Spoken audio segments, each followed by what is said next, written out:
नमस्कार।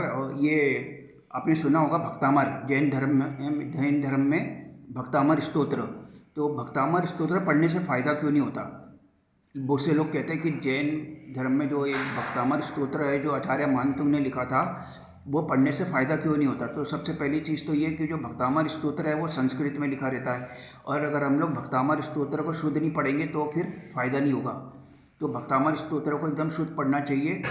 ये किसी भी जैन महाराज से या जिसको संस्कृत आती है उससे सीख लो पहले, फिर उसके बाद में इसको पढ़ो। तो ये इसको एकदम शुद्ध पढ़ना चाहिए। जैसे भक्तामर का जो 45वां श्लोक है, उद भूत भीषण जलोदर भार भुगना, तो उसमें एक वर्ड आता है मृत। तो बहुत से लोग क्या करते हैं, मृत की जगह मृत बोलते हैं। तो उसको हमको पढ़ना चाहिए मृत। मृत मतलब अमृत होता है वो, लेकिन उसमें जो अ होता है वो हमें दिखता नहीं है। तो अगर हम लोग मृत पढ़ेंगे तो उसका जो मीनिंग ही बदल जाएगा। तो अगर भक्तामर स्तोत्र को शुद्ध नहीं पढ़ो तो उसका फिर उल्टा इफेक्ट भी पड़ता है। तो भक्तामर स्तोत्रों को या तो पढ़ो ही नहीं, या फिर पढ़ो तो एकदम शुद्ध पढ़ो।